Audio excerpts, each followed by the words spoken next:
새 계명을 너희에게 주노니 서로 사랑하라. 내가 너희를 사랑한 것 같이 너희도 서로 사랑하라. 너희가 서로 사랑하면 이로써 모든 사람이 너희가 내 제자인 줄 알리라. 아멘. 오늘은 예수님께서 십자가에 달리신 바로 전날입니다. 이날에는 예수님께서 제자들의 발을 씻기신 세족식이 있었고 이후에 성만찬이 진행되었습니다. 성만찬 후에 예수님께서 제자들에게 새 계명에 대한 말씀을 선포하십니다. 오늘 우리가 읽은 말씀이 바로 새 계명에 관한 내용이죠. 새 계명은 복잡하지 않습니다. 드러난 표현으로만 보면 정말 간단하죠. 내가, 그러니까 예수님이 제자들을 사랑하신 것 같이 너희도 서로 사랑하라는 사랑에 대한 가르침이었습니다. 구약의 율법과 비교해 본다면 이렇게 쉽고 간단할 수가 없습니다.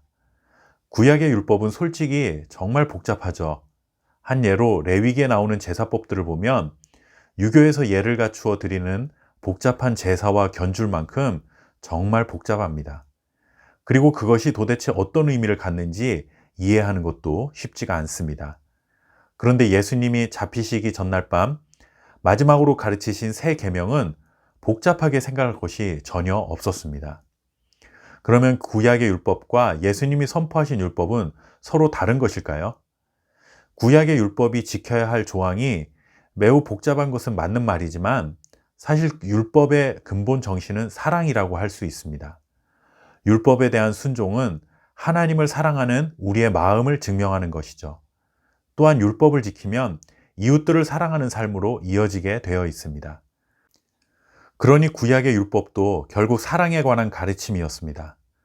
그런데 시간이 지나면서 유대인들은 율법이 지향하는 하나님의 사랑과 이웃사랑이라는 근본 정신을 잊은 채 문자적으로 율법을 준수했냐 아니냐를 가지고 서로 판단하고 시기하고 정죄하기에 바빴던 것이죠. 예수님께서 말씀하신 새 계명은 이제까지 없었던 정말 새로운 것을 말씀하신 것이 아니라 원래 율법이 지향했던 사랑에 대해 다시 한번 훨씬 더 간단명료하게 가르치신 것이라 할 수 있습니다. 그런데 예수님이 가르치신 서로 사랑하라는 이 계명에는 한 가지 조건이 달려 있습니다.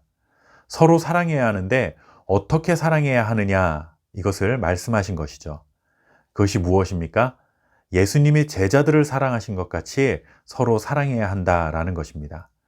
앞서 새 계명은 참 간단하고 쉽다는 말씀을 드렸는데 사실 이 조건 때문에 큰 부담감을 느끼게 될 수밖에 없습니다.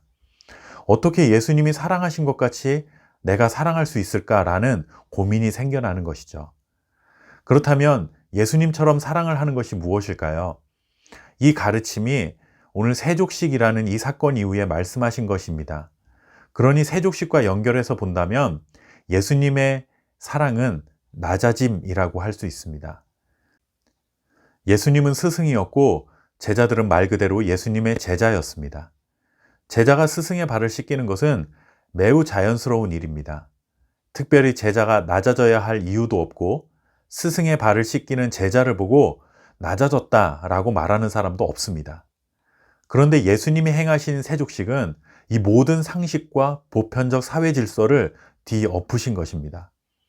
자신이 섬김을 받아야 할 위치에 있었지만 그 권한을 포기하고 내려놓고 제자들 앞에 스스로 무릎을 꿇으셨습니다. 원래 낮은 자가 높은 자에게 하는 행동이 아니라 높은 자가 스스로 그 자리를 포기하고 내려와서 낮아진 것이죠.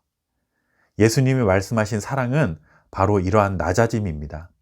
어른이기 때문에, 부모이기 때문에, 선생님이기 때문에, 직장 상사이기 때문에 당연히 받을 수 있는 섬김의 권한을 스스로 내려놓는 것입니다.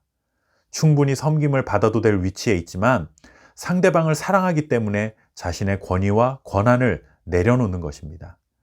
자신의 의지, 감정, 자존심, 사회적 지위, 명예, 이 모든 것 등을 포기하고 상대방을 섬기는 자로 서는 것, 그것이 진정한 사랑이고 그렇게 서로 사랑할 때 비로소 세상이 우리를 보고 예수님의 제자인 줄 알게 된다고 말씀하셨습니다.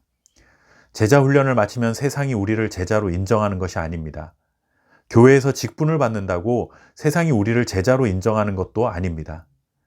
교회 이름을 대면 알만한 교회를 다니는 것 때문에 우리가 예수님의 제자로 인정받는 것 또한 아닙니다. 우리가 예수님의 제자임을 증명하는 유일한 방법은 내 것을 희생하고 포기하고 상대방을 사랑하는 것입니다. 발을 씻어주는 섬김을 받을 수 있는 위치에 있지만 그 위치를 포기하고 내려와 상대방 앞에서 무릎을 꿇고 그의 발을 씻기면서 전혀 부끄러워하지 않는 것, 그것이 바로 예수님의 제자들이 해야 할 사랑의 모습인 것입니다. 그리스도의 고난을 우리의 삶에 채우는 것은 우리가 또다시 십자가를 져야 한다는 의미가 아닙니다.